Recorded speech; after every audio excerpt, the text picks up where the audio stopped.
A wonderful day, students. This video will guide you on how to write Chapter 1 of your research paper. Disclaimer: for each institution or university or school, we have a different thesis or research format. Basically, the difference may be the order in presenting each section. Some may have special instructions on how you can present each section, but I believe that the concept or thoughts in writing your thesis is just the same across organizations. It is important that you will be guided by your professor or advisor with regards to your institution's format. So this is the body of the thesis, and this format is an LCUP format. This is what we use in writing the thesis for our students, either in the undergraduate program or in the graduate studies. So, ang i-discuss ko lang dito for this video is Chapter 1, the problem and its background, how you are going to write the different sections under this chapter. So for this, we have the introduction, review of related literature, significance of the study, theoretical or conceptual framework, SOP, hypothesis, definition of terms, and scope and delimitation. So before, actually this is the new format. Before, in the old format, si review of related literature can be found sa chapter 2. So maghiwalay si review of related literature, and that is located in the chapter 2 of the thesis. But in the new format, it is already integrated under chapter 1. So makikita na natin si RRL sa chapter 1 of the study. So again, isa-isahin natin yung section na to, how you're going to write each of them. So let us start with the introduction. Okay, so pag sinabing introduction, it leads the reader from a general research issue or problem to your specific area of research. So, ang purpose nito is to establish the scope, context, and significance of the research being conducted by summarizing current understanding and background information about the topic. So, sa introduction, we are presenting here an overview of our study here. So, we convey to our readers significant background information about our research. So, tandaan, it must be well written because sabi nga nila, you never get a second chance to make a good first impression. And then, we answer the following questions in writing our introduction. What was I studying? Why was this topic important to investigate? What did we know about this topic before I did this study? And how will this study advance new knowledge or new ways of understanding? So make sure students to present this section well and concise. Dapat ma-entice nyo ang inyong mga readers or critics to further read your study. Be guided by these questions as well, but aside from that, I will teach you on how you can present this section per paragraph logically. So ito yung gagawin nyo in writing your background of the study, and the approach that I'm referring is about the TIOC approach. So ito yung gagamitin nyo in presenting your introduction. Okay, TIOC approach. So it has 4 components. T stands for trend, I is for issue, O is for objective, and C is for contribution. So ito lang these are the notes that you have to remember in presenting your introduction. First, observe proper referencing or citation kasi magbabanggit ka rito in your introduction ng mga RRL, Related Literature and Studies. And in doing so, make sure that you cite properly and provide I mean you have to reference and cite accordingly. Second, only relevant or important materials or literature must be placed in this section that will entice your readers in reading your study. Therefore, you have to be selective. Yung mga ilalagay nyong references or literature or related studies here, yung yung mga significant na gusto nyong i-convey or gusto nyong ipaalam sa inyong mga readers. Kasi again, ito yung unang mababasa ng inyong mga readers and analysts or critics. So make sure na okay or bongga na or maganda yung unang makikita or mababasa nila in terms of your literature or related studies. Next, you use recent references. Sabi natin, 5 years backward as much as possible. So if today, the year is 2022, so 5 years background, dapat yung mga i-utilize nyo na literature and related studies must be published 2017 above. 2017 above. So 5 years background tayo. Ay, 5 years backward. Okay? And then, another reminder in writing your introduction, paraphrase the literature or studies that you will present in this section. And in your whole research paper in general, no? Do not just copy and paste.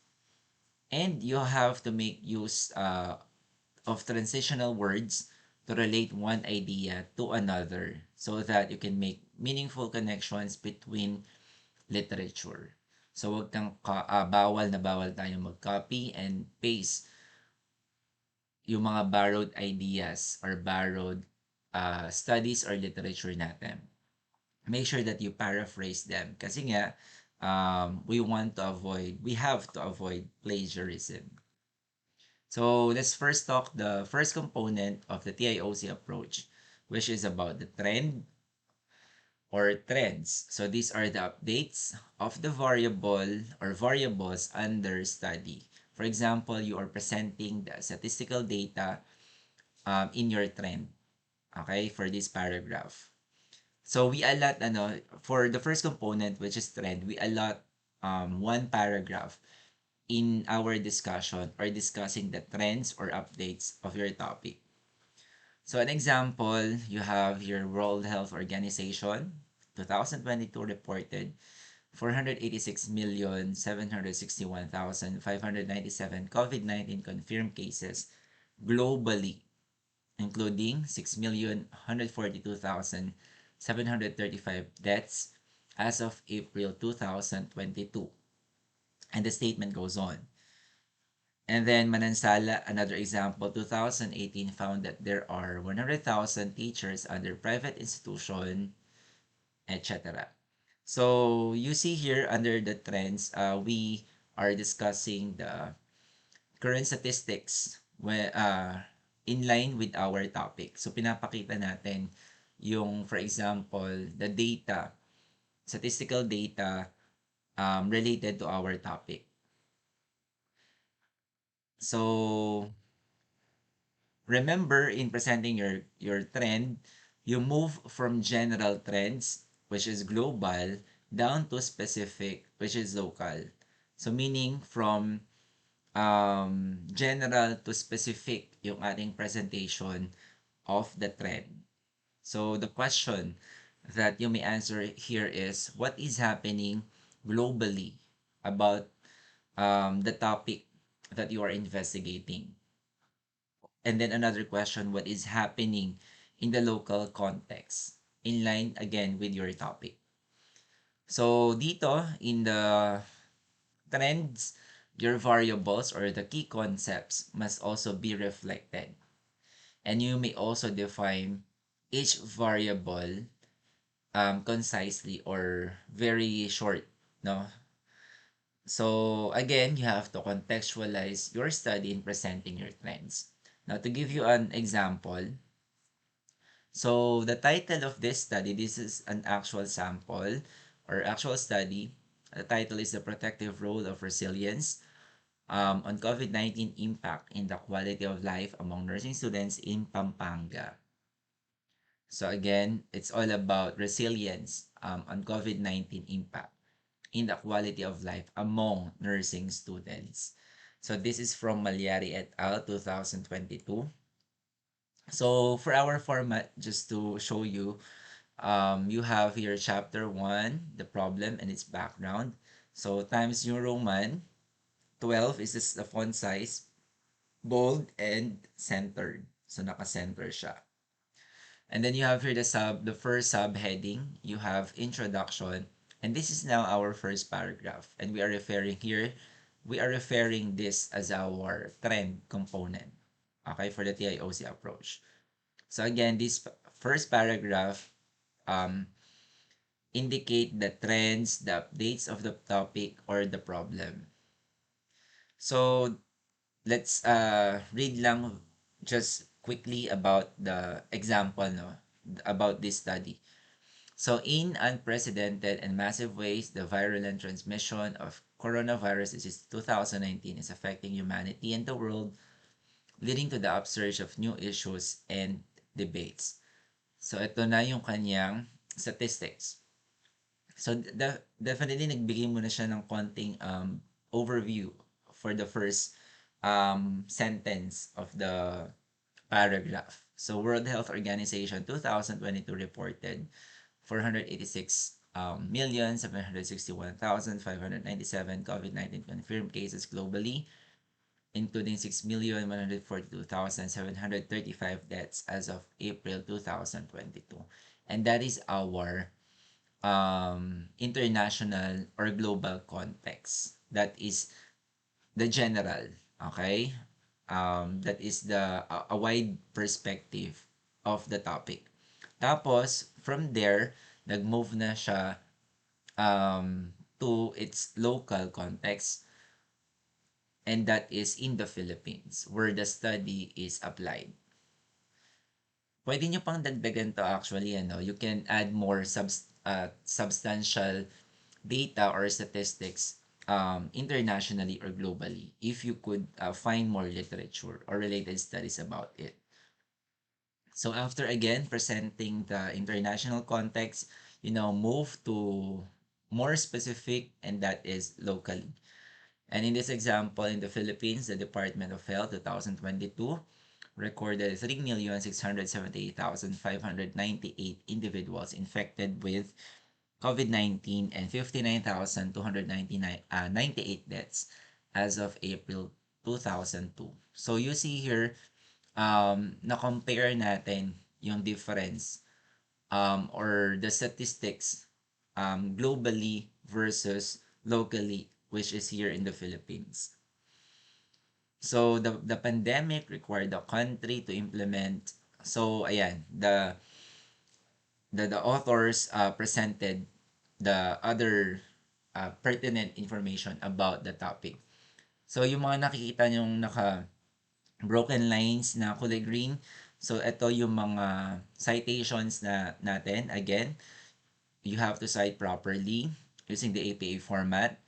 And then, sabi natin, di ba, in your first component, which is trend, makikita rin yung iyong major variables at nakita natin dito. The dependent variable is the quality of life and the independent variable is resilience. So again, this is the title of the study, and alam na natin that the independent variable is the resilience, and then the dependent variable is the quality of life. So ayan, makikita natin yung major variables or concepts in the first paragraph, which is about the trend. Sabi nga natin, you may also define your variables here very concisely or very concise so that your readers may understand the key concepts at once. Again, use citations if you will be defining key variables or terms here. Kung hindi galing sa inyo yung definition, again, cite your reference. So ito, the next slide is just the continuation of our first paragraph, the trends in line with your research. So you may see here also the target population in the given study, the nursing students. So you may also reflect on some problems or issues in this paragraph, such as indicated in this statement. So, yan yung mga makikita natin at kung paano nyo isusulat ang inyong first paragraph. So, again, the first component is the trend or trends.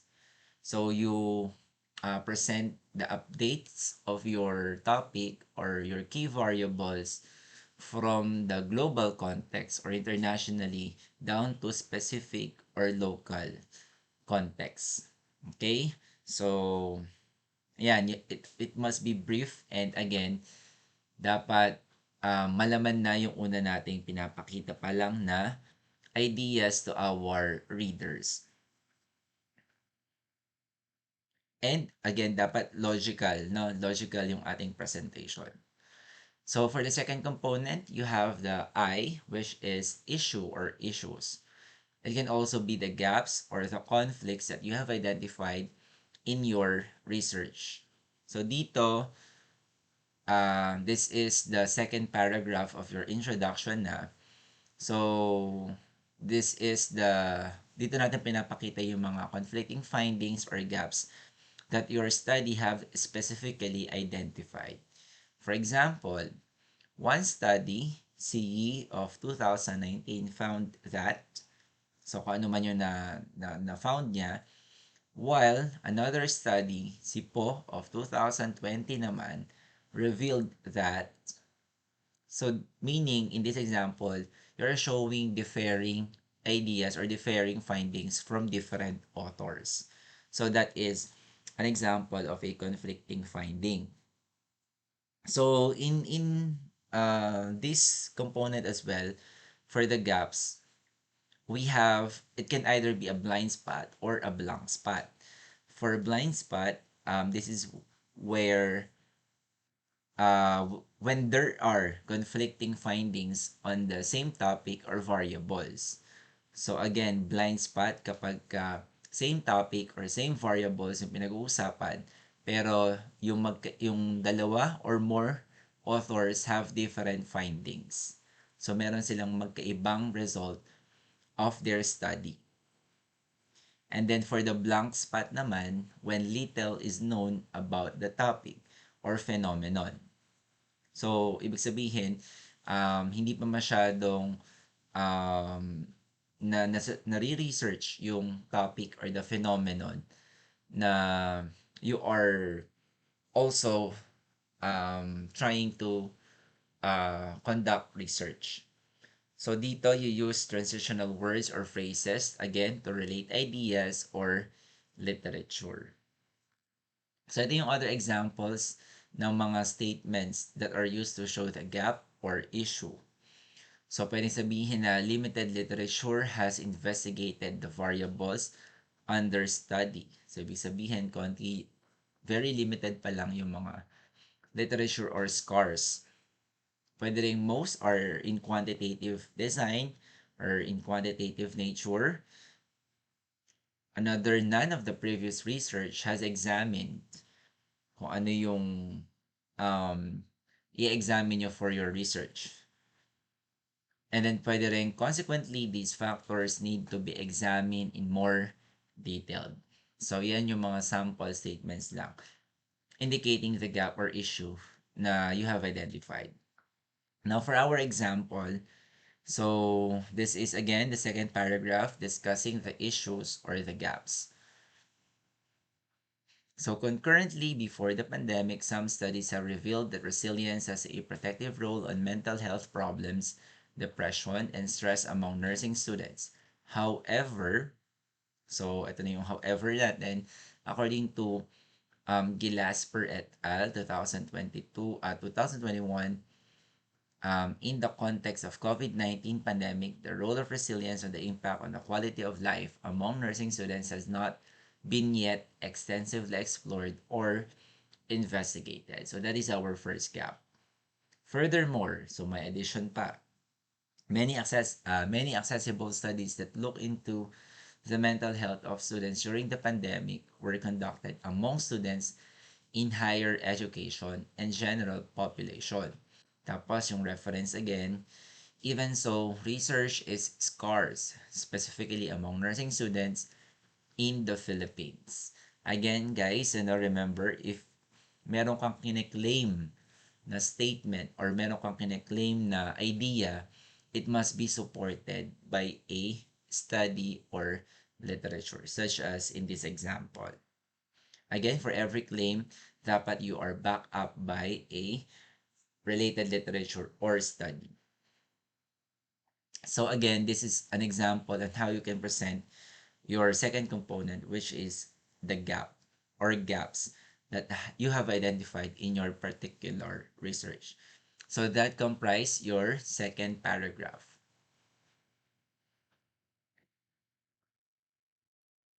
Okay. And then, tandaan natin that you must be able to present or identify the gaps of your study. It must be articulated well, no? Again, kailangan maipakita niyo sa inyong mga critics or even to your readers yung gaps or issues na na-identify nyo for conducting the research. So, kasi nga, sabi natin, we conduct research primarily to address the gaps na na-identify natin. Needless to say, kung wala kang gap na na-identify, ibig sabihin, your research is pointless. Okay? Kaya, napakahalaga na ma-articulate nyo ng mabuti yung gaps or issues related to your study. And then we have here the third and fourth component of the TIOC approach. The O is the objective of your study, and then yung C is the contribution.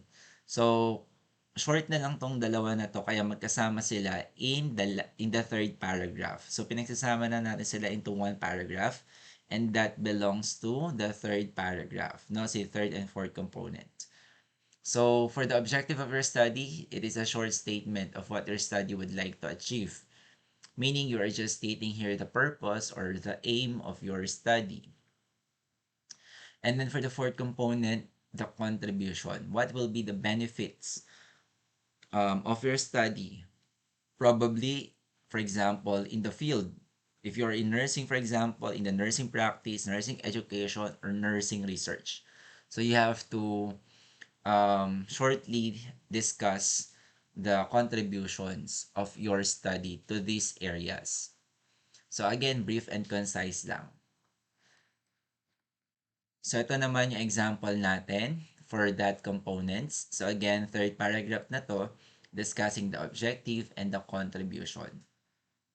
So the study was conducted. So since this is a completed research na, kaya tayo naka-past tense.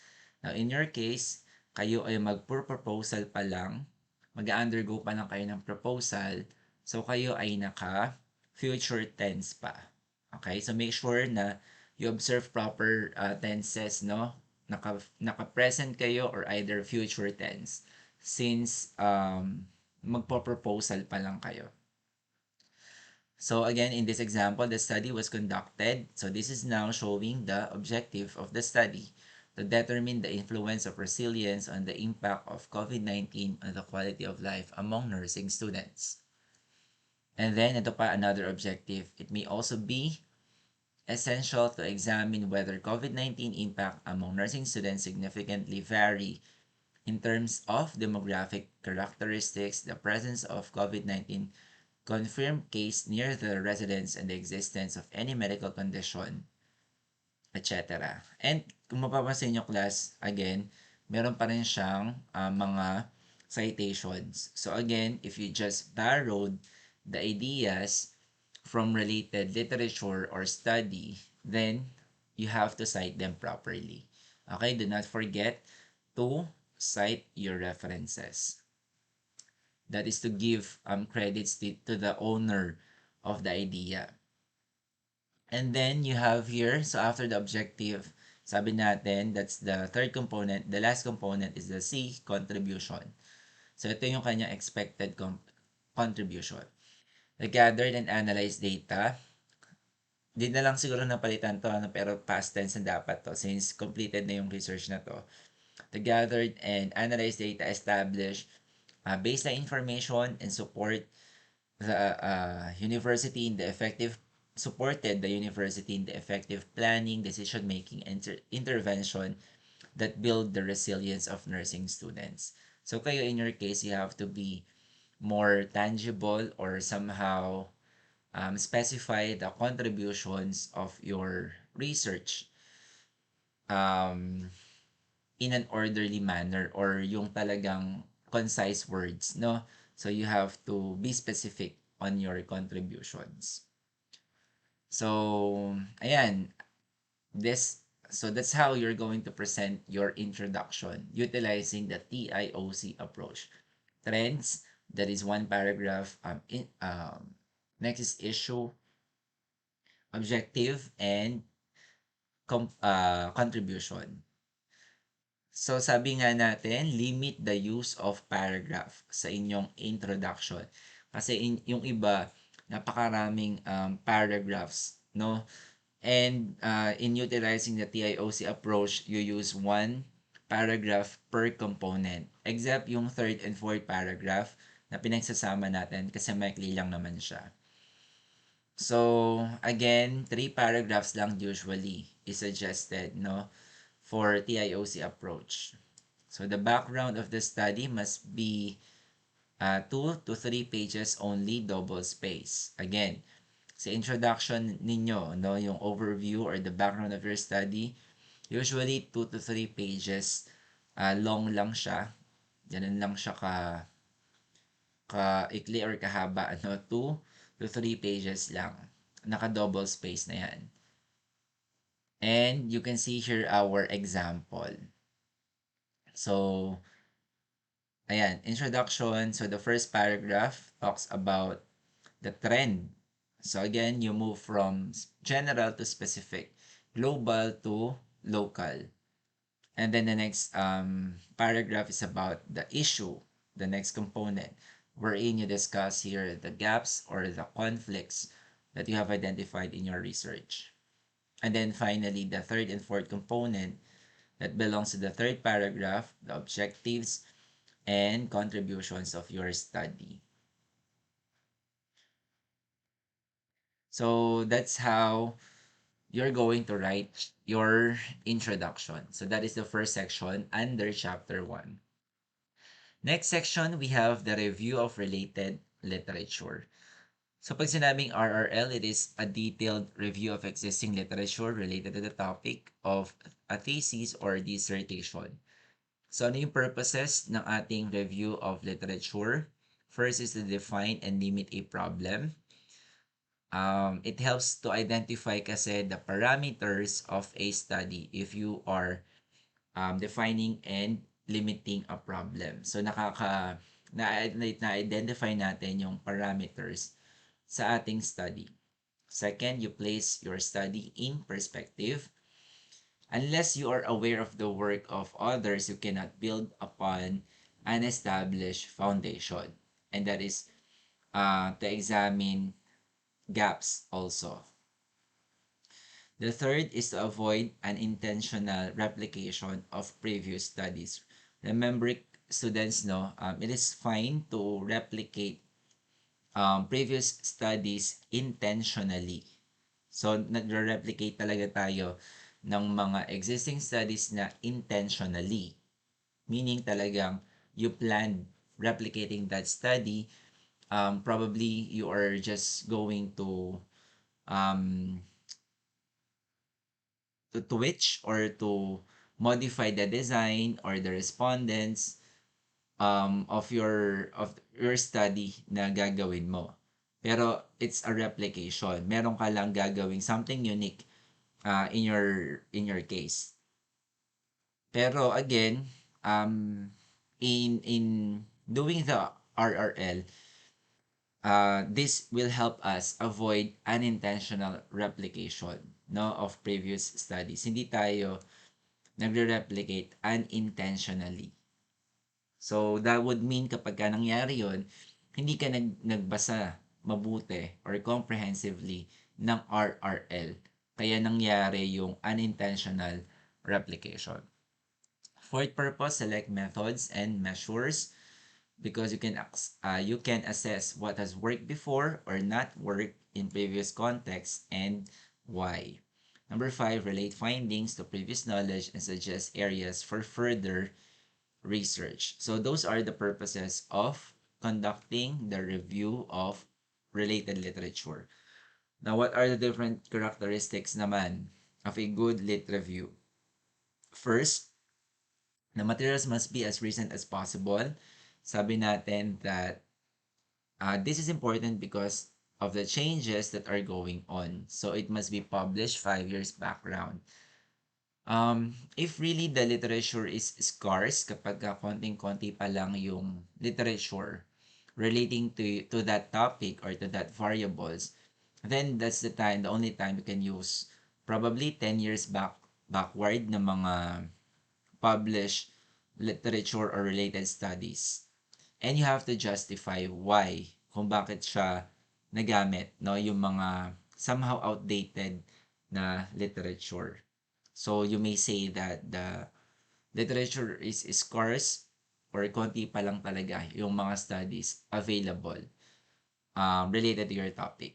Pero again, as much as possible, it must be recent and 5 years backward from the date to date.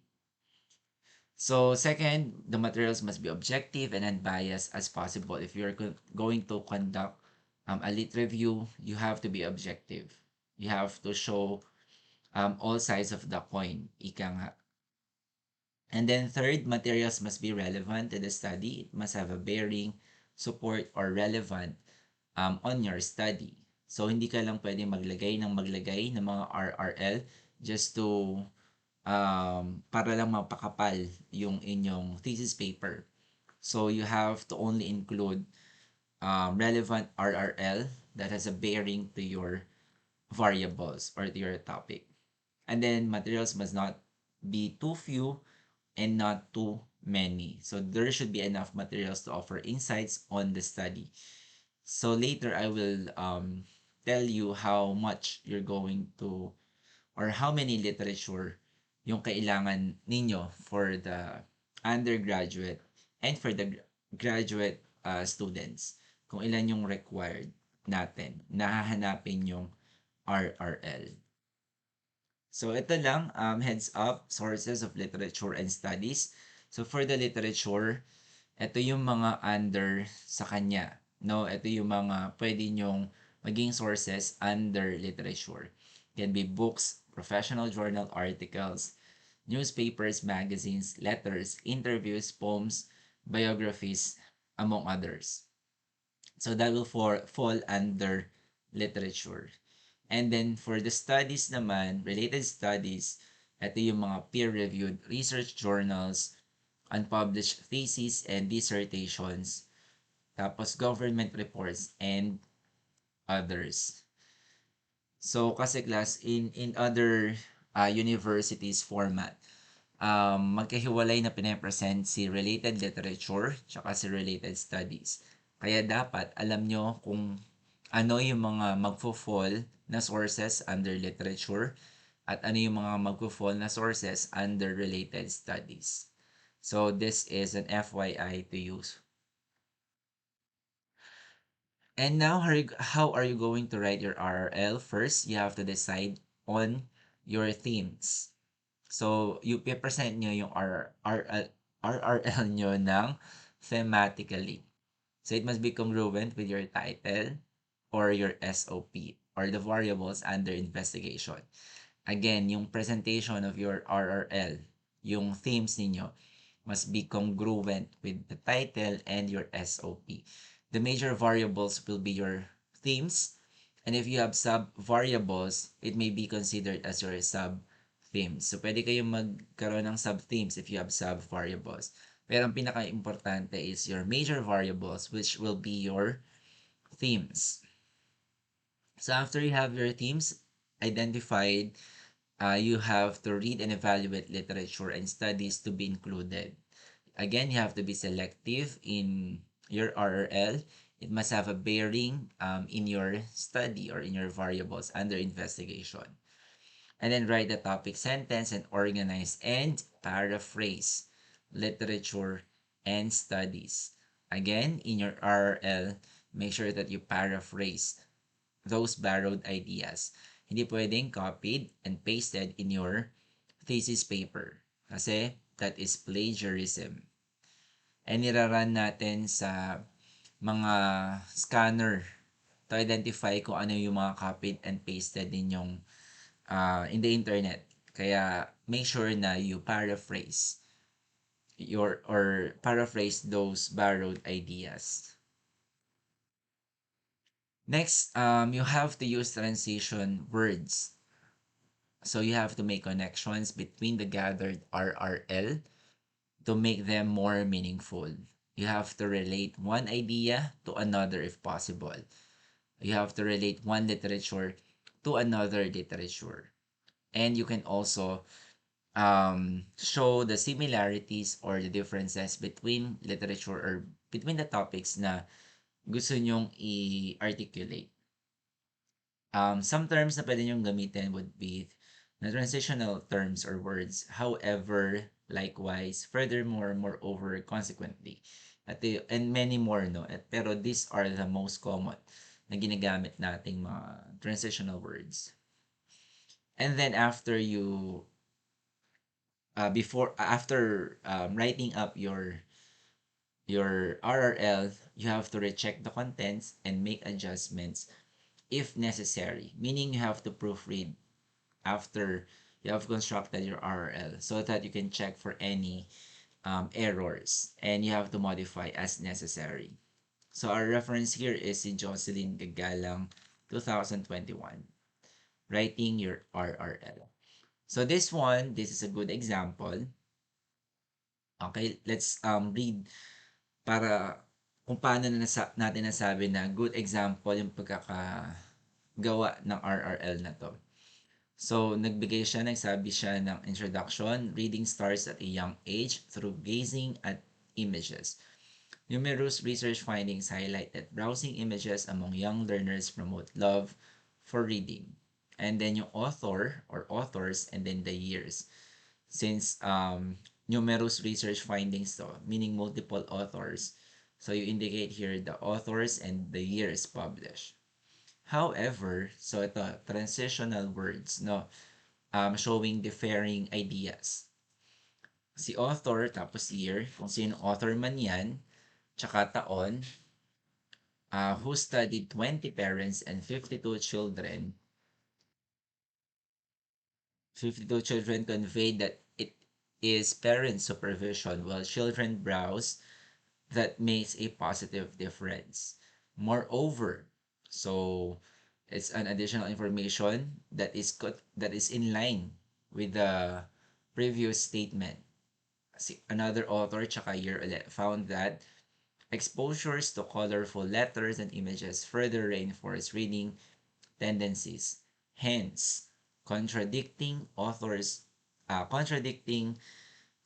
yung pangalan ng author, tapos the year published, claim that plain images already suffice. So in this example, yung author na to, yung nagsulat ng example na to, is showing to us how you are going to relate one idea or one literature to another. So, pinapakita sa atin yung organization of the literature at kung paano niya gustong i-convey or i-articulate yung mga different ideas coming from different authors. So again, make use of transitional words. And sige, I'll show you an example of a negative one, ano, yung hindi maganda na pagsusulat ng RRL. This one is another good example. I'll just let you read this one. Ito yung bad example natin. So, tignan pansinin. According to author, tapos year, reading starts when children, tapos yung succeeding statements. And then author year ulit found that colors help in developing the reading tendencies of children. Furthermore, author year, for example, Manaloto 2018 emphasizes that, kung ano yung statement na yon. Tapos likewise, authors year argue on kung ano yung statement. So dito, if you will notice, merong mga tawag dito, mga transitional words. However, there are no connections between RRL. No? So, hindi naging meaningful yung pagpapakita ng related studies or literature because the author failed to relate or connect um, the ideas from one RRL to another. So this is like copying and pasting the RRL into his or her paper. So this example is what we call as dump or stringing method. Pag sinabing dump or stringing method, it is a simple presentation or listing of the findings or argumentations of the writers on a particular topic that is devoid of or not reflective of your thinking. Ibig sabihin, parang yung mga literature that you have found online ay nilagay mo lang in your paper. So, parang copying and pasting lang yung ginawa mo. And then you did not reflect on what you have placed in your paper. So again, if you will write your RRL, you must relate one idea to another or one literature to another. You may show the similarities or differences, or you may compare and contrast one literature to another. Kung ano yung idea na gusto mong i-articulate or i-convey to your readers. And again, you must be objective in writing your RRL. So ito yung mga mistakes pa to avoid in your RRL. Writing one paragraph per source. Do not write one paragraph per source. Talagang obvious na that is a stringing method yung gagawin nyo. Kung naka one paragraph ka lang per source, ibig sabihin, hindi ka talaga nag-relate ng ideas between literature. Okay? That is just dump or stringing method. Next, not analyzing the contents. Copying and pasting of paragraphs. That is also a mistake to avoid. Lack of transition words. Inaccurate in-text citation. So make sure na you follow the APA format, 7th edition, no, in writing your RRL. Again, observe proper citation and referencing using the 7th edition of the APA guidelines. Okay, so we have discussed that already in our lecture part. So if you need to be guided, you have to refer back to that lecture. And then number 6, some authors are not included in the reference list. So sabi natin, kung ano yung mga nasa in-text citation mo, you must have an entry for that sa reference list. It must be congruent. Again, what is in your in-text citation must be reflected in your reference list. And what is in your reference list must be reflected as your in-text citation. So, congruent sila. Okay, so yun yung mga some things na you have to remember and things that you have to avoid in writing your RRL. Now, for our format, this is an actual sample. So this just to show to you on how you're going to organize your RRL thematically. So this is the topic or the title of the study: Nurses' Hardiness and Self-Esteem and its Relation on Their Positive Health Practices. So that is the title, that is the topic. So we can see from the topic pa lang or the title, the major variables: hardiness, self-esteem, tapos positive health practices. And then this is the actual SOP of this study. So dito in our SOP, we have here, at makikita rin natin definitely, yung mga variables na to.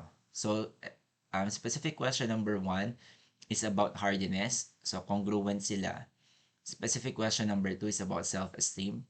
So congruent as well. Number 3, positive health practices. So aligned din sila. And then yung 4, that investigates the relationship between hardiness and nurses positive health practices. And then yung number 5, ang kinorelate naman is self-esteem with the positive health practices.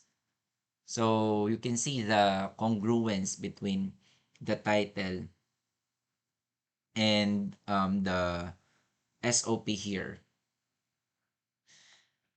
Sabi natin si RRL is also must be aligned with the title or and the SOP.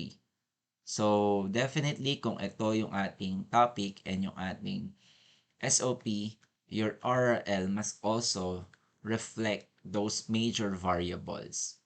Okay? So this is our format. You have here your subheading, review of related literature. And magbigay tayo, you must have an overview.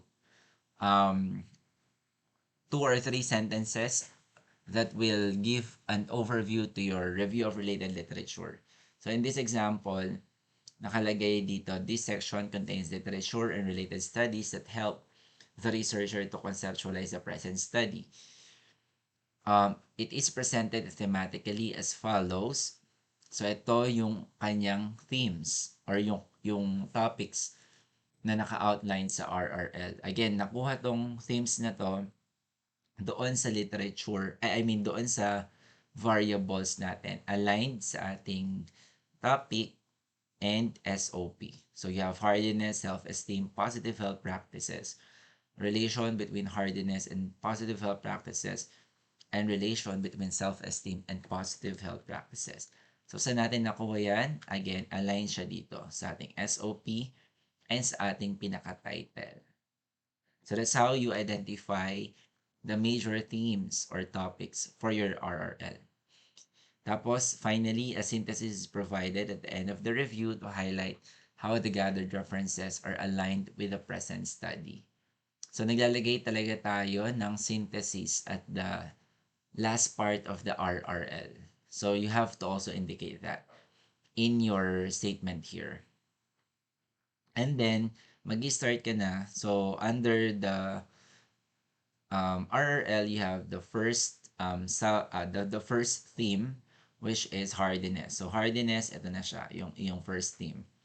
And then your discussion of that, I mean the related literature and studies collected for that theme or for that topic. So that is our format.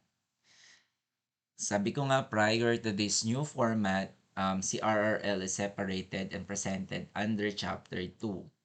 This new format required us now to present and include the RRL as a section under Chapter 1 after presenting the introduction.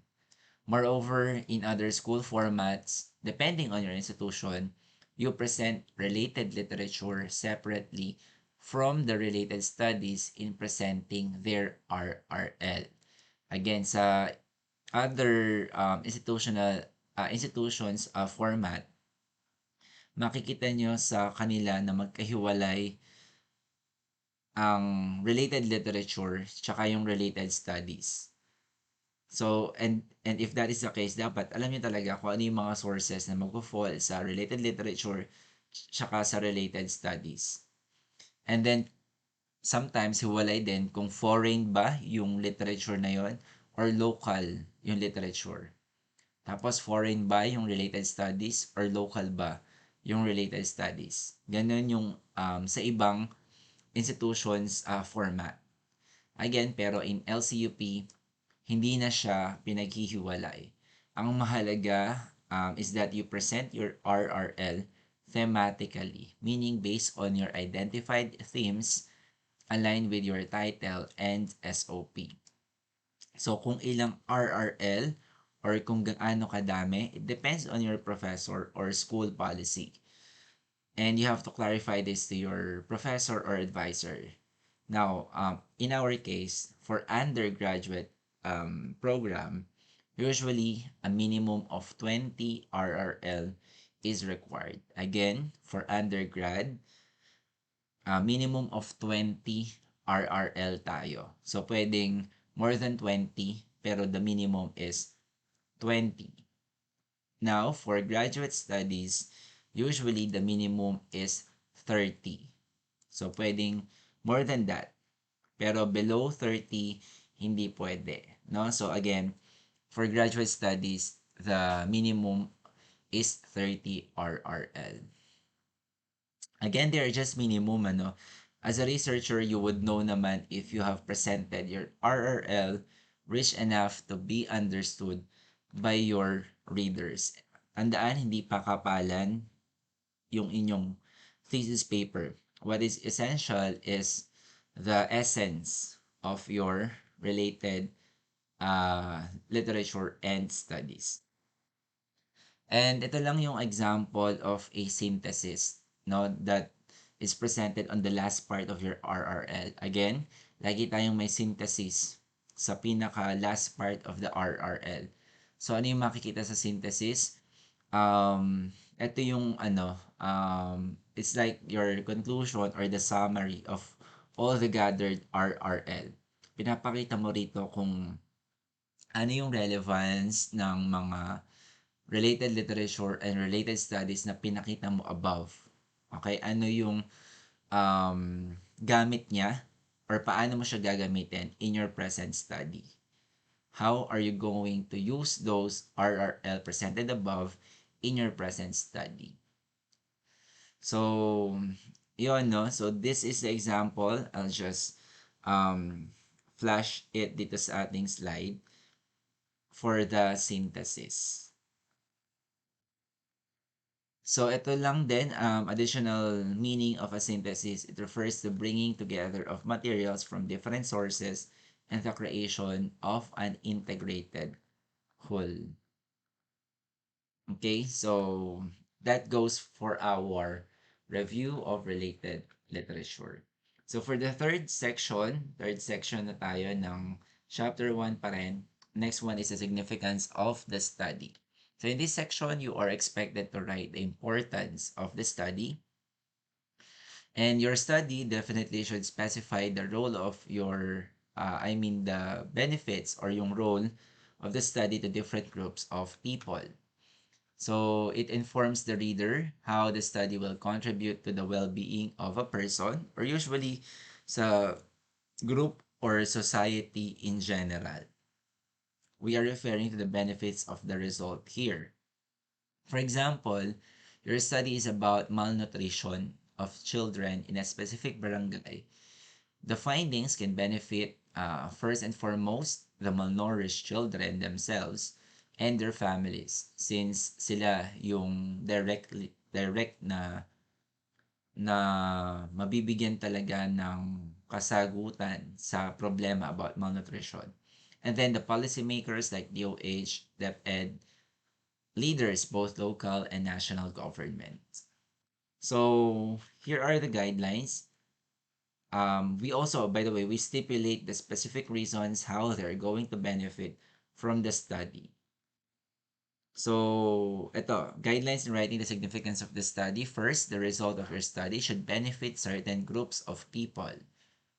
Second, write the significance of the study in paragraph form and limit the number of paragraphs depending on the number of beneficiaries of your study. Kung sino lang talaga yung directly na magbe-benefit in your study, yun lang yung ilalagay ninyo. So for our format of the source or significance of the study, so you have here another subheading, significance of the study, and again, an opening statement or overview of the section. So one sentence is enough. So you can restate here the aim of your study, pero i-paraphrase mo. Again, paraphrase the aim of your study here. Tapos, lagyan ng another statement like this. The study is deemed to benefit the following and then enumerate na kung sino yung mga beneficiaries.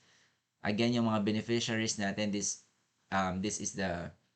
are the groups of people that will directly benefit in your study. So beneficiary 1, this is the first group of people or the population. Naka-indented siya, tapos bold. So, pagka nailagay na kung sino sila, state here why and how would they benefit from the findings of your study. At least 2 to 3 clear sentences.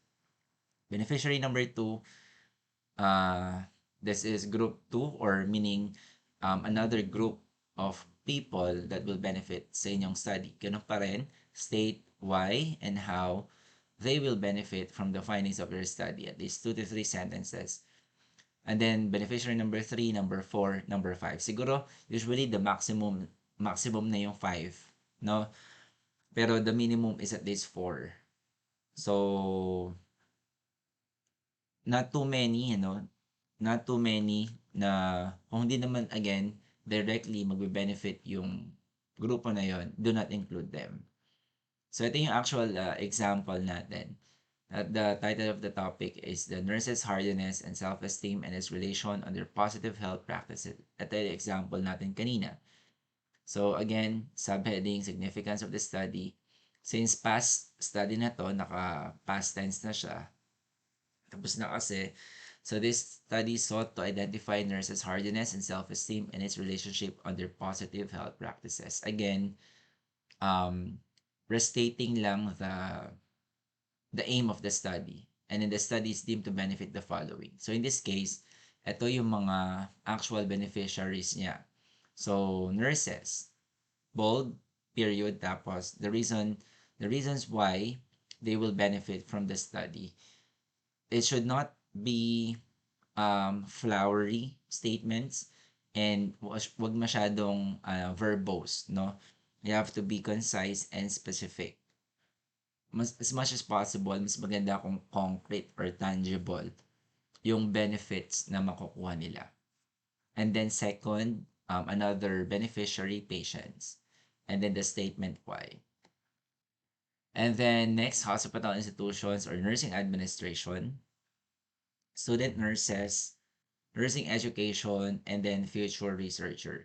Yung laging huli natin as our beneficiary is future researcher. So, ano yung contribution ng research mo to future researcher? No? You have to indicate that as well. So again, be concise and specific. Kung sino lang yung directly that will benefit from the study, yun lang yung ilalagay nyo as your beneficiaries. Sometimes, for the graduate studies, ang nilalagay natin usually, we use the 3 areas in the nursing profession: the nursing practice, nursing education, and nursing research, depending on your panelists and depending on your critics, no? Pero sometimes yun yung gusto nilang makita as your beneficiaries, no?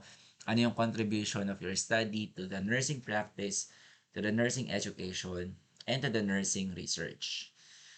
So, as your advisor about kung ano yung um, gustong makita ng mga panelists, or usually hinahanap ng mga panelists. Pero basically, ito yung nilalagay natin, yung the different populations or the groups of people that will benefit from the study. Especially sa undergrad, ito talaga.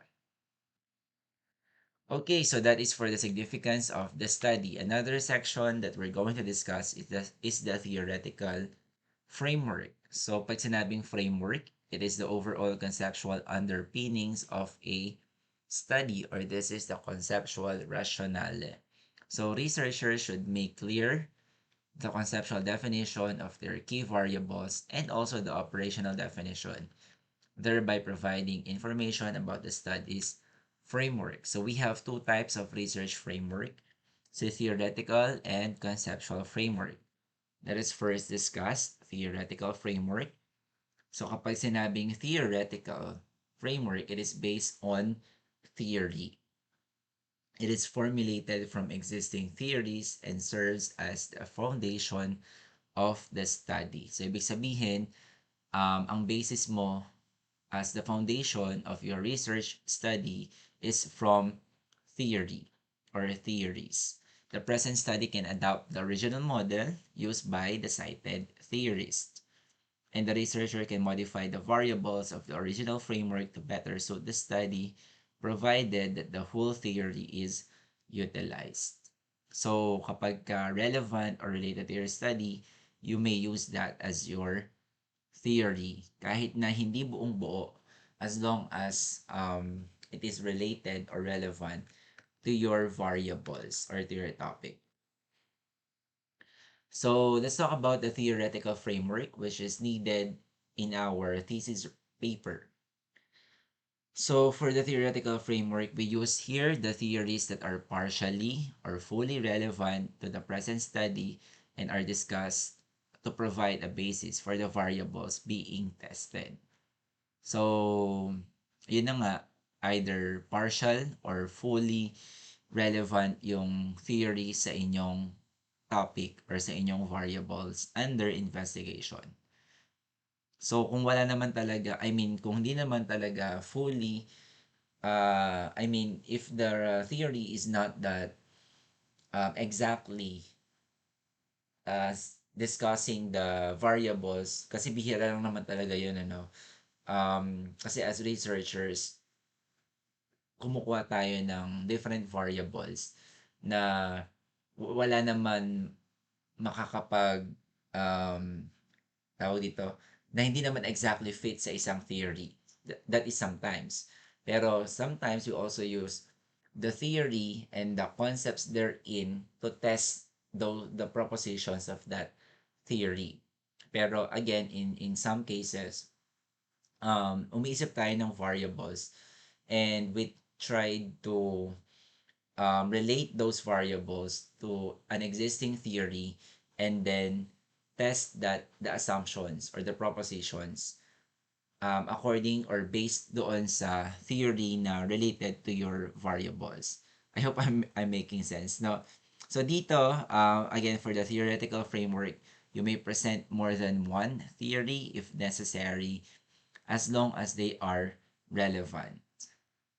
Okay, so usually naman talaga, two or more theories yung nilalagay natin. Sabi ko nga kasi wala namang isang theory na super fit or discussing or encompassing the variables that we are investigating. So, yon, either two or more theories yung ginagamit natin for our theoretical framework. So, it serves as the basis of the research. It points out through its cited theories which specific variables will be the focus of the study.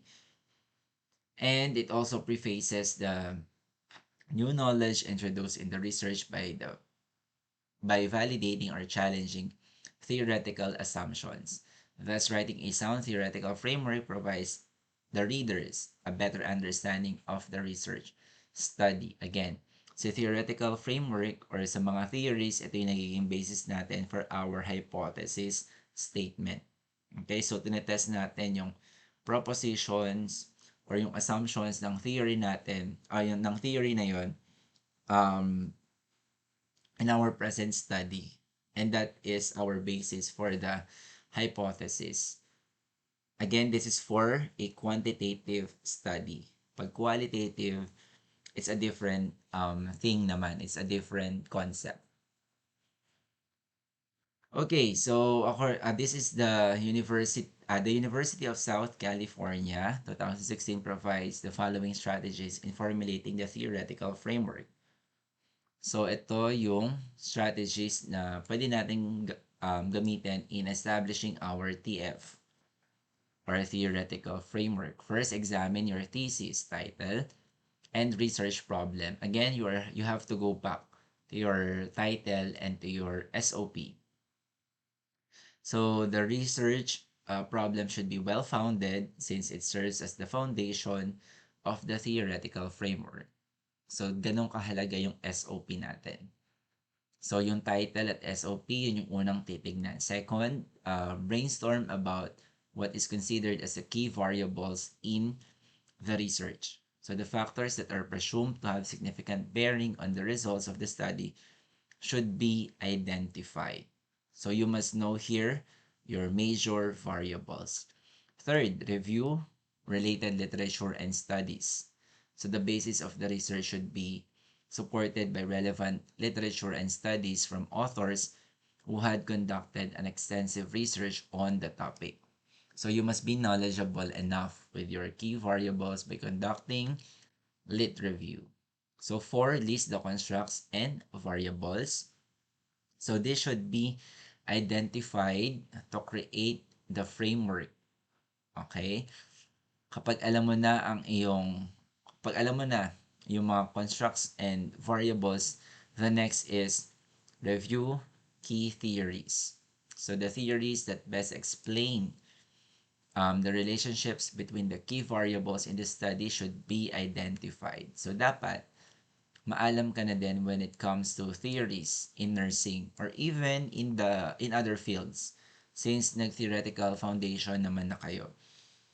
Kung ano yung best theory or theories na that will fit in your study, yun yung gagamitin aligned with your variables or topic. And then lastly, discuss the assumptions or propositions. The relevance of the cited theories to the research should be established to effectively support the framework of the study. Alam naman natin that in every theory, meron iyang mga assumptions or propositions. So you only select those assumptions or propositions relevant to your study. So kung hindi relevant yung other key statements or propositions sa theory na yun, hindi natin ini-include. Kung ano lang yung applicable to your present study, yun lang yung ilalagay. Ito, very important. Remember this, in the discussion of relevant theories, the following parts are mentioned. First, the name of the authors. Dapat we acknowledge who is the author or are the authors of that theory. Then the title of the theory or theories, theoretical statement or principles that is related to your study, explanation of the theoretical statement, and relationship of the theory to the present study. Pakitandaan ito kasi ito yung mga ilalagay niya talaga in presenting your theoretical framework. So, yung 5 na yan. Okay, so in this example, I will not be reading this example. My point here in placing this example is it shows kasi yung etong pinakita ko. So wala lang yung name of the author kung sino yung talagang um, nagsulat or gumawa nung social interactionism. Pero the rest of the other components na mahalaga in presenting your theoretical framework is reflected here. So this is the title of the study, Correlates of English Performance of Second-Year Students in Selected High School Congressional District 2, Nueva Ecija, Valenton, 2009. So ito yung kanyang statements, kindly read na lang. Pero again, my point here is that you have to show all this one, yung 5 na to, in presenting your theoretical framework such as this one. So, ito yung theory title niya, Social Interactionism. Hindi lang naipakita rito who is the author or authors of this one. Pero, if available, you have to indicate the name or names. And then, ano yung statement of that theory? So, ito yon. So, the theoretical statements, you have to indicate there. Ito pala yun, sorry. Theory statement, ito siya. And then, we have your theory explanation, ito naman siya. So you have to indicate the explanation of the theory. So, and then, since you will be getting this from a theory or theories, make sure that you paraphrase, no? Again, paraphrase. And cite accordingly. And then the last paragraph is relate the present theory. Relate the theory to your present study. So you will present the relationship of that theory to your actual study. At ito naman yung kanyang example. So this is an example on how you're going to present your TF, theoretical framework. Again, dapat yung 5 components na yan is mapakita nyo in your theoretical framework discussion. And then, ito pa yung another example natin in presenting your TF. This is an actual study, our format as well. So, ito yung title of the study. Napakita ko na rin to kanina. psychological impact, and coping strategies among public school teachers in schools division of Bulacan during coronavirus pandemic. Basis for wellness intervention program development. Ay parang hindi pa yata ito na nabigay as an example kanina. Anyway, so that is the title. At ito yung kanyang pagkaka-present ng kanyang theoretical framework. So again, hindi na lang nailagay dito. Pero you have a subheading here, just like this one, a subheading na theoretical framework. So subheading theoretical framework, tapos if you will utilize this example, you may have an overview or an introductory statement such as the present study draws theoretical propositions from the following. Kasi tatlong theories yung ginamit for this example or for this actual study. So, pwedeng this is how you may present, one way to present that is ganito. So the present study draws theoretical propositions from the following. First theory is psychoanalytic theory, cognitive model of stress, coping, defense, and fragmentation model. Tapos, you have here, naka-bold ulit, period, yung unang theory, psychoanalytic theory. So, tapos ito, just the same, yung components na diniscuss ko kanina, you have to articulate them. So, ito yung kanyang theoretical statement, tapos yung assumption na related to your study, tapos further explanation pa of the theory. And then, after the first theory, you can, di na lang na isama dito as a whole example. Pero pinakita rin dito yung cognitive model of stress, tsaka coping, defense, and fragmentation model. So kapag ka na-explain mo na yung tatlong theories na yon, so pag napakita mo na isa-isa, again, yung kanilang theoretical statement, explanation, propositions, or assumptions, so pwedeng sa huli ka na magkaroon ng synthesis or yung relation of those theories to your present study, such as in this one. Pinakita niya muna above yung tatlong theories. Tapos sa last paragraph, this is like a synthesis, no? A synthesis of the theoretical framework. So pinakita dito sa huli yung relationship of those theories to the present study. If you will notice, so ito yung psychoanalytic and then how it will be utilized or how it is related to the present study. Ganun din si cognitive model, tsaka si Hans model of coping, defense, and fragmentation. How they will be utilized in the study. Okay, so that is another way on how you can present your theoretical framework. If you are having two or more theories, so pwedeng ganito. Okay, so at the end, you have a synthesis showing the relationship of those theories to your present study. Or pwede rin naman, kung two or more yan, pwede namang individual mo din silang i-discuss isa-isa utilizing this format. Okay? So, for example, one theory, for example, kay Nightingale, environmental theory. So, the name of the author, the title, theoretical statement, explanation, tapos relationship. Tapos another theory, for example, the second theory ko is, this is just an example, a novice to expert, yung kay Benner natin. So again, name of theory, title, theoretical, explanation, and relationship. So you may also do that. Okay, so that's how you are going to present your theoretical framework. Okay, ito hindi ko na pinakita, no? I'll just skip that part. Pero that is another example kasi of a theoretical framework.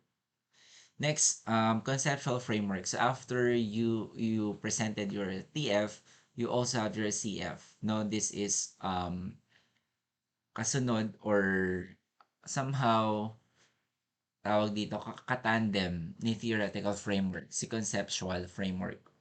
So CF, we use this if the study has its roots in a specified conceptual model.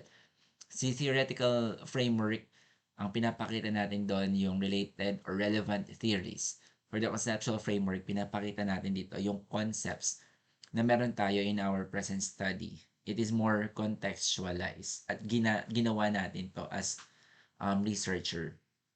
So it is derived from a combination of theories or parts of theories, and we usually use or write this section to easily visualize the major variables of the study and identify their relationships. So dito madali nating nakikita yung relationship between and among variables for the conceptual model or conceptual framework. Nakikita natin agad yung cause or effect relationship, cause and effect relationship, or the association between variables. So again, we uh, use our contextualized model here. Ito yung ginagawa na models natin as researcher. Ito yung gawa natin um, for our study. Okay? And usually, it is presented as figure or naka-model nga siya. Okay, naka-visual presentation tayo, such as this one. So, this is our actual format. So, this is the title of the study. Ito yung kanina, Psychological Impact and Coping Strategies Among Public School Teachers during the coronavirus pandemic. So, again, another subheading, conceptual framework. Tapos, yun na, ito yung figure 1, the conceptual model of the study, wherein we present here our IV, or the independent variable, and DB, which is dependent variable. So, the model is consisted of independent variable, psychological impact, ito siya, which composed of subscales. Kung may subscale or sub-variables, ini-indicate din natin in our statement at pinapakita rin natin in our model. So, that is for the IV. And then you have the dependent variable. Ito siya, coping strategies. And then, kung merong sub-variables or subscales, nilalagay natin dyan and ini-indicate din natin in our statement. Remember, kapag association between variables, solid line lang tayo. Okay? Ibig sabihin, we do not infer cause and effect relationship. We are just going to associate one variable to another variable. Ngayon, on the other hand, kapag ka naman cause and effect relationship yan, and that is usually kapag ka experimental design, ang meron tayong arrowhead, no? Showing that the independent variable is the cause and the effect is the dependent variable. So that is for experimental design, cause and effect yung ating ini-imply between variables. Pero for this example, association lang. Ibig sabihin, hindi siya walang arrowhead, just a solid line indicating the association between IV and DV. Okay? So, yun yung difference nila. And usually, correlational study kapag ka ganyan. Okay? Solid line association between variables. So, and then do not forget the label. Figure 1, period, tapos conceptual model of the study. So, do not complicate your, your conceptual model as much as possible. Make it simple. Okay, another example lang to. It is the topic is nurses' hardiness and self-esteem and its relation on their positive health practices. So just the same, nagbigay lang siya ng overview of the conceptual framework. Tapos figure 1 ulit presents the conceptual framework with the study, kung ano yung independent variable, tapos kung may subscale, ilagay. And then, another independent variable, kung ilan yung IV mo pala, no, you have to indicate. Tapos kung ilan yung DV mo, kung more than one, you also have to indicate. So, ayan. So, dito nakalagay, the IV and DV in this study are used to indicate the direction of influence rather than a causal link. Since ito ay association lang. We are not inferring cause and effect relationship. So, ito yung kanyang conceptual model. Ito yung kanyang figure. So, we have two variables here. One is hardiness, and ito yung kanyang sub-variable. Another independent variable is self-esteem. Tapos, one DV lang, positive health practices. Ito yung kanyang sub-variables. Solid line lang again kasi correlational study to, and we do not infer cause and effect relationship. Tinitignan lang natin yung association between IV and DV. Pero again, kung cause and effect yan, dapat may arrowhead pointing towards the dependent variable kasi nga cause and effect relationship yung gusto mong ipakita. Okay, this one, this is just an FYI, paradigm of the study. Sometimes ito kasi yung ginagamit. Paradigm of the study, it is also a diagrammatic presentation used to visually summarize the whole study. And usually, iba lang yung label, pero it is also the same as conceptual framework or the conceptual model of the study. And ang ginagamit sometimes is IPO, Input Process Output Model. Pero again, yung conceptual framework natin na to, yung discuss ko, you may also use the IPO model, okay, in presenting your conceptual framework. Pero kasi in other format, ang term nila sa conceptual framework or conceptual model is paradigm, research paradigm, or paradigm of the study. So you may use IPO. So this is an IPO. Again, you can use this as your conceptual framework. If itong IV and DV, ganitong structure is not applicable in your study, again, you may use IPO model, input, process, output. So, paano yon? So, nilalagay natin yung input. These are the variables that causes the problem, phenomenon, or transformation. So, nilalagay natin dito yung SOP for the input. So, may box dyan, tapos SOP. Tapos, nakaline talaga na ganyan, stating that ito yung magiging output natin. So, from this SOP, from these inputs, mapaprocess siya, and then afterwards, this is our output. For the process, nilalagay natin dito yung mga methods and statistics na nagagamitin natin, such as analysis of the data through questionnaires, informal interviews, statistical, and scientific treatment. And then the output, yung outcome, yung expected outcome of your study.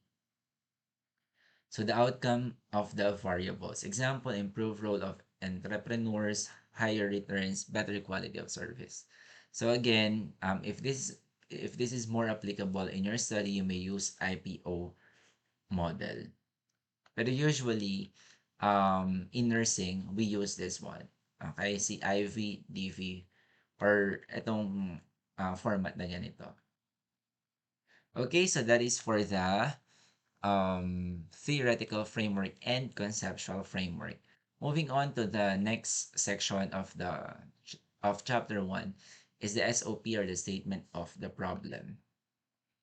So si SOP, it articulates the problem to be addressed and indicates the need for a study. So nakikita natin in your SOP the variables that will be investigated. Ano pa, yung scope and delimitation is also being indicated in this section. And sabi natin, your SOP will serve as your compass in conducting your research. It will guide and direct your study. That's why it must be written correctly. Sa una pa lang, sinusulat na natin si SOP, and dapat sa pagkasulat natin dito, correct dapat. Kasi again, this will serve as our foundation and like a compass in conducting our research. According to Marshall and Rossman, these are the different purposes of SOP to describe the substantive focus of the research study. Kasi nga nakikita natin yung variables. to frame it as a practical problem and develop its significance, to pose initial research questions, forecast the literature to be discussed in the RRL section na na-discuss na natin, and to discuss the limitations of the study. So again, for the SOP, nakikita mo na dyan yung scope and the delimitation of your research study. So it include the general, the main, or the major problem. Same lang tong tatlo na to, pero ito lang yung mga terms na pwede nyong gamitin. We use these terms interchangeably. General, main, tsaka major. So we use purpose statement in presenting the main problem, the major problem, or the general problem. So for the purpose statement, it provides why the study is being done, and it is the researcher's summary of the overall goal of the study. It is in declarative form, and usually one or two clear sentences. Ganun lang siya kaikli. And it must include the key variables, population, and research setting. So that is the first component of the SOP, the general or the main problem. Second component is the specific questions, wherein we include here or we enumerate the query researchers want to answer in addressing the research problem, and this one is in interrogative form. As our example, this is the actual title or topic: Impact of Job Burnout on Job Satisfaction Among COVID Ward Nurses of Taguig Pateros District Hospital during COVID-19 Pandemic. So you have here the label SOP. And again, yung first component natin is the general or the main problem. So this is in purpose statement, nilalagay lang natin yung aim or yung purpose of your study. So in this example, this study aims to investigate the influence of job burnout on job satisfaction among COVID ward nurses of the Taguig Pateros District Hospital during the COVID-19 pandemic. Again, dapat makita dito yung iyong major variables, and that is job burnout and job satisfaction. Tapos, yung respondents dapat makita rin dito. So, in this case, COVID ward nurses. And then the setting is also indicated here, Taguig Pateros District Hospital, and the time frame, or I mean, the time that is during the COVID-19 pandemic. So that is for the general or the main problem. Second component is our specific questions. Again, itong si main and or major problem, naka-declarative form, right? Declarative form. While specific questions, it is in interrogative form. So you can use this statement. Specifically, it will answer the following questions. So your first question is, what is the level of job burnout of the respondents in terms of kung ano yung mga yan. Number 2, the level of job satisfaction of the respondents in terms of intrinsic and extrinsic. And then third, specific question, and then fourth, specific question. So you have to be guided in writing your SOP. So for our format, so we have here the subheading, statement of the problem. Tapos the first component, in purpose statement, our main or general problem here. Tapos you have here the specific questions. By the way, kung may mga sub-scale or sub-variables, for example, in this case, yung 1, what are the nurses' level of hardiness in terms of, kung may mga in terms of yan, kung number 1 siya, dapat 1.1 challenge, tapos semicolon, 1.2 commitment, semicolon, and 1.3 control. Yung question mark is na kay control, since this is in interrogative form. Number 2, what are the nurses' levels of self-esteem? Ito pala yung example natin kanina, Bigay na natin to as our example a while back. Number 3, what are the positive health practices among nurses in terms of? So, meron uling in terms of. Since number 3 question na siya, so 3.1, Ito yung kanyang subscale or subvariable. Semicolon, 3.2 is relaxation. Hanggang makarating ka sa huli, tapos andun yung question mark. Number 4, ito yung relationship naman lagi, ano. And last few questions is about, we have always a question about the relationship between variables. Kapag quantitative siya and correlational or experimental design. So yan, this is how you are going to formulate your SOP. Okay, so that is another component. Next, we proceed to the hypothesis of the study.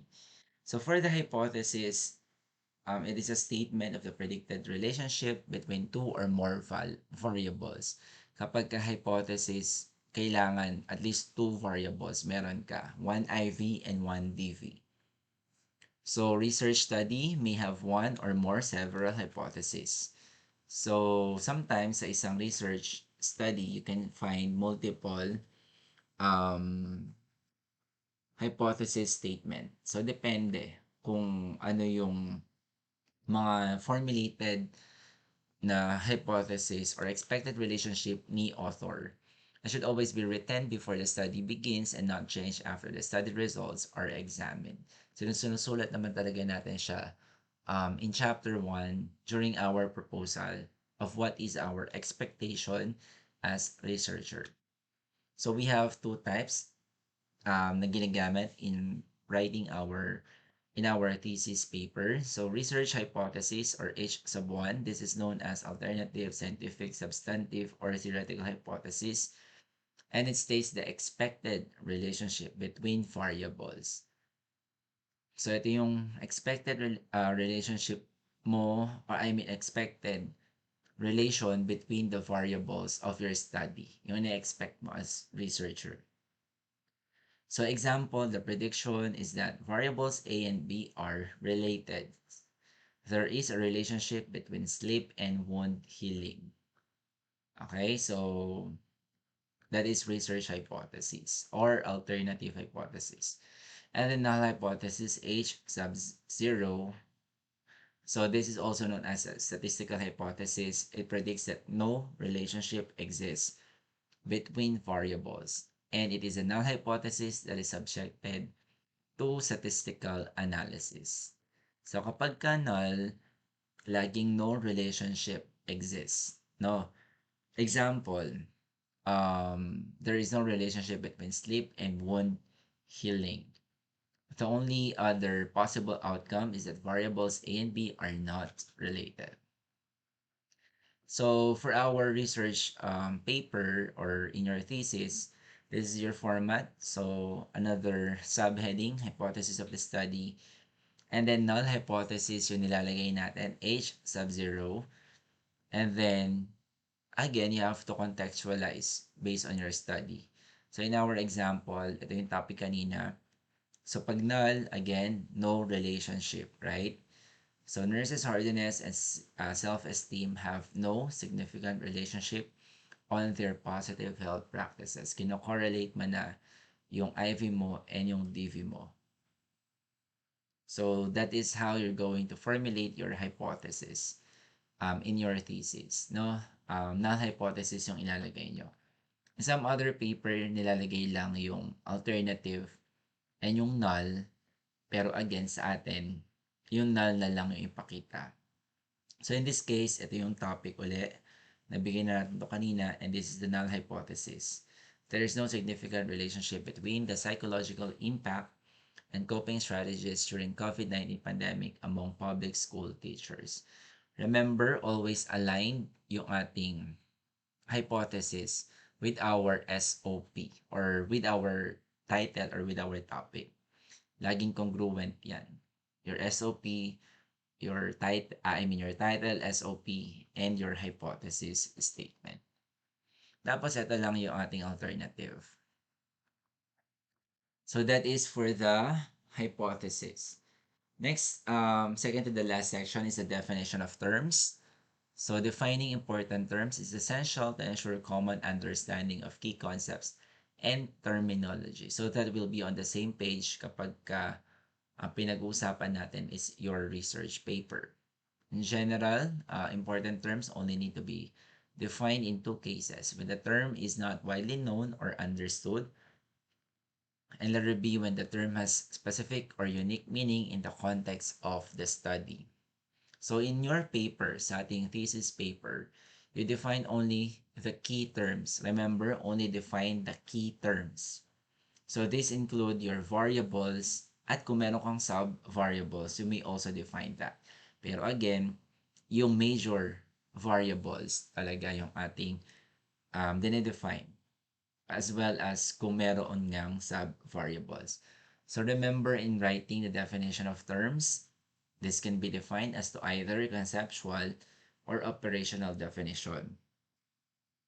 Ito, maraming nagkakamali dito sa mga research writers natin, either in the undergraduate or in the graduate program. So conceptual or theoretical framework definition. Again, conceptual, it is also termed as theoretical definition. It presents abstract or theoretical meaning of the concepts being studied based on theoretical formulations. Permits to assess the validity of the definition. So, ibig sabihin, dinedefine natin yung key variables mo or yung mga variables mo based on theories or based on concepts. Kung sino yung pinagbasehan mo, kung kanino galing yung pinaka-idea, as to either theory man yan or kung anong concept man yung pinanggalingan niya. And in that case, we observe proper citation. Since you just borrowed the definition from another author or from a theorist, you have to cite properly. So, lagi tayo may citation. Most of the time, we use citation for conceptual definition.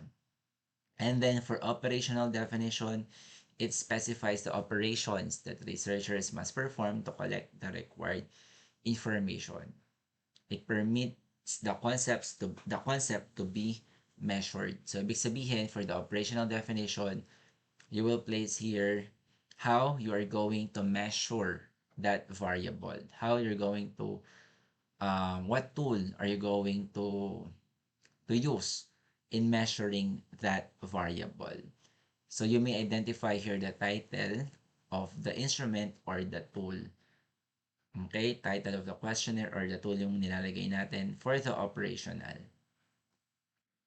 So as our example, ito lang, so sa taas, Concept of Caring by Morse of 1990. So you have a citation, tapos caring, yung ating pinaka-terms, tapos ito yung kanyang key concepts about caring. For the anxiety, you choose only one since, for example, maraming operational definitions yung isang concept or yung variable mo, you choose only one kung ano yung pinaka-applicable in your study. So that is another example. Now, ito aligned to kasi sabi natin kung ano yung conceptual, kung ano yung key variables mo, dapat most of the time may conceptual tsaka operational definition. And in this case, postpartum depression, yung ating example. So postpartum depression, this is the conceptual definition. A cognitive impairment conceptually defined as a mother, and the statement goes on. Tapos again, meron tayong reference or citation kung kanino binarrow yung idea. That is for conceptual definition. And yung operational definition naman niya, ni postpartum depression pa rin, since that is our major variable, it is postpartum depression screening scale. Ito yung ating magiging operational definition. Okay? And then in the next slide, I just included here several other examples like health risk behaviors, ano yung theoretical definition, and then what operational definition can be used, and then the source. Health-related quality of life, theoretical, tapos operational, and then the source. So this is just another examples, no? And then for our format, ito yung inyong susundin, and this is how you're going to present your definition of terms. So you have here subheading, definition of terms. Tapos, you must have an introductory statement lang, such as this one. The following terms are conceptually and operationally defined to gain a better understanding of the study. Tandaan, kasi laging marami nagkakamali dito. You have to define your terms both conceptually and operationally, if applicable. Sometimes kasi walang operational definition or yeah, sometimes hindi naman necessarily dapat magkaroon ng operational definition. Pero again, kung meron available, especially kung quantitative tayo, so you have to have this one, no? Conceptual, both conceptual and operational definition. So in this case, ito yung introductory statement. So the following terms are conceptually and operationally defined to gain a better understanding of the study. So one of the key variables here is psychological impact. So bold, period, tapos the definition. So malalaman natin na conceptual definition siya if the statement or if meron tayong citation or meron tayong reference. So in this case, ito yung definition and then this is the citation. So ibig sabihin, this is a conceptual definition. And then you will know na operational definition siya if makita mo yung tool or instrument title na gagamitin. Such as this one. Impact of Event Scale Revise, IESR. Tapos further explanation lang of the questionnaire or the tool. Like, saan siya ginagamit, and then kung paano siya i-rate or gagamitin. So this is the major variable. So meron tayong conceptual definition check, operational definition check. So again, as much as possible, provide both the operational and the conceptual definition for your major variables. And then, kung may sub-variable, ito yung sub-variable ko for psychological impact. So, you have to define the terms lang. So, in this case, since ito yung sinabi ko, ito wala na tayong operational definition dito. Only the um, conceptual definition is given. Kasi this can also be found na sa ating IESR scale. Okay? Or instrument, sorry. IESR instrument. So, ibig sabihin, operationalize na rin siya using the IESR. Okay? So definition na lang yung may bibigay natin for these sub-variables. Intrusion, avoidance, response. Another key variable for this topic is coping strategies. So this one, alam natin na conceptual definition if you have a reference. Alam natin na operational definition if you have the title of the instrument or questionnaire that will be used, such as this one. Tapos further explanation of the instrument or the tool that will be used. And then, again, kung meron tayong sub-variables for this major variable, kung merong definition, so you just include that. Okay, so include lang yung definition ng sub-variables. So that is how you're going to present your definition of terms. So wala na sana magkakamali, ano? Again, in presenting your definition of terms, dapat may conceptual definition and operational definition. Tapos, ang i-define lang are your major variables. If it is not included as your major variable, wag nang ilagay. Okay, hindi paramihan yung definition of terms natin. Either 2 or 3 or 4 terms lang.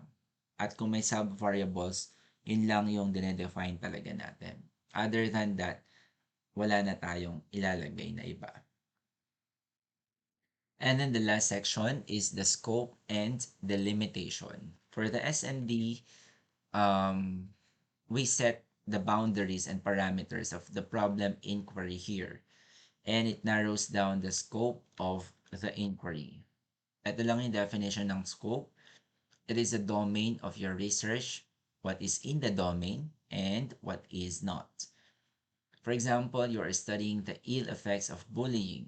So the scope could include yung face-to-face bullying, cyberbullying in first year to second year nursing students. So yun yung mga pinili mo as your scope of study. What is in that domain and what is not. On the other hand, pag sinabing delimitation, it refers to boundaries of the research study arising from the researcher's decision of what to exclude. Pag sinabing delimitation, ito yung mga hindi mo na in-include as part of your study. You have delimited your study, for example, to this particular group of people or to this particular area. Example, a study that includes only the first year and second year nursing students will experience bullying. So, ibig sabihin, yung third year and fourth year nursing students are no longer, are excluded as part of your study kasi you have only delimited your study to first and second year nursing students. Tapos, yung mga hindi naka-experience ng bullying, they are also not part of your study. Another example, this study covers only those families in Barangay San Jose, Pasig City. Ibig sabihin, if you're not from this barangay and in Pasig City, excluded ka na. And then, benefited by the government's 4Ps. Ibig sabihin, if you are not a beneficiary of 4Ps, then hindi ka rin kasama um, as a respondent, for example, in the study. Hindi sila kasama in the coverage of the study. So that is the delimitation. Actually, interchangeably nagagamit din naman yung scope and delimitation, yung terms na yon. Now, in presenting your S&D, scope and delimitation, we use 5 W's and 1 H. Again, to present your S&D, 5 W's and 1 H yung ating technique na ginagamit. So first, for the first W, that is what? This is where you present the range of your topics, such as your variables of your research. So, pinapakita mo what are your variables or the range of your topics. Second W is why. Why is there a need to conduct the study? You can indicate here the goal or the aim of your study. And you may also state here the design or method of your study. And then you just justify its appropriateness. Third W is when, which is the time frame of the study. When will it be conducted? Fourth is who, which includes your sample size. And then for the sample, you may stipulate here the population, tapos yung expected number of your respondents using a formula or statistical analysis. I mean using a formula. We determine the sample size using a computation. There is a formula for that. And then you can also include here the inclusion and the exclusion criteria. And then another W is where, the setting or the locale of the study. And then finally, data collection procedure or instruments. And that is your H. That is your how. So 5 W's and 1 H. So to give you a more concrete example, ito siya, presenting the 5 W's and 1 H. So again, subheading is scope and delimitation of the study. So the first sentence is the what. Pag sinabing what are the variables and the scope of the study? So in this example, the study focused on hardiness and self-esteem of nurses and its relationship on their positive health practices. So pinakita yung mga key variables natin. Next W is why. Bakit kailangang i-conduct yung study? Meaning the aim of the study nilalagay natin. This descriptive study was designed to describe the relationship among variables. The finding further theory development but were not meant to establish causal relationships among the variables. So, naka-past tense na to kasi tapos na yung study. Pero again, in your case, SND, future tense tayo, no? Since you will be proposing pa lang. It is just a proposal. So, future tense yung inyong gagamitin. So, again, this is the why, the purpose of your study. Okay, so that's the first two W's. Third W is who. Who are the respondents or who is the target population? Study involved all nurses who were employed in all secondary hospitals in the city of Malolos, Bulacan. So ito yung were, no? Secondary hospitals in the city of Malolos, Bulacan. So wala tayong inclusion and exclusion criteria kasi ang nakalagay dito, it involved all nurses. Ibig sabihin universal sampling. Ito siya. From these institutions, the researcher used a universal sampling technique. Okay, so nilalagay din natin yung sampling technique on how you are going to acquire your respondents, your who. And dito, pag sinabing universal sampling, you will use all the nurses available or employed in secondary hospitals. Ngayon, kung hindi lahat yan, kung hindi all of the population will be used, you have to indicate your inclusion tsaka exclusion criteria. Again, for the who, under scope and delimitation, you indicate what are the inclusion criteria and what are your exclusion criteria. And then, by the way, again, nilalagay natin the population to be used. Like for example, hospital nurses, and then the sample size, kung ilan yung expected sample using a computation, no? Like Rosoff, and then yung mga tools pa na ginagamit natin to compute. So that is who, were, and then finally, the last W is when. The study commenced last third week of September 2015 until the second week of October 2015. Meaning, kung kailan siya gagawin. And then yung last natin is the H, no? How are you going to conduct the study? I mean, the data collection procedure and the instruments. How are you going to collect the or what instruments are you going to use? So dito, how the data will be collected using standardized questionnaires. Okay, to uh for the data gathering process to the staff nurses. So PVS or Personal Views Survey, 3 revise for hardiness, yun yung kanyang questionnaire. Rosenberg Self-Esteem Scale for the self-esteem, and Personal Lifestyle Questionnaire or PLQ for positive health practices. Again, for the how are you going to collect the data? And then, nilalagay din natin yung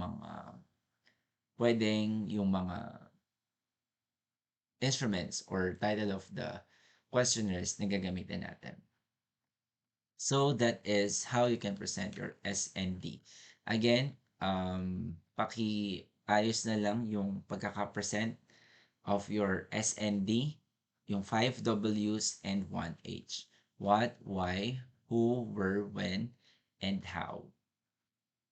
So this one is just another example, and this is a qualitative study. Yung kanina still is quantitative study example yan. Ito pa lang yung qualitative study of scope and delimitation. I'll just leave it to you as your additional reading. Pero it's just the same, no? Presenting the scope and the coverage or the limitation of the study. So yan. And that ends my presentation. That is how you're going to write your chapter 1. So after watching this video, you may start writing each section of chapter 1. So if you have questions, don't hesitate to ask me. Just PM me or direct message me And good luck on your thesis writing for chapter 1. Enjoy your research and God bless.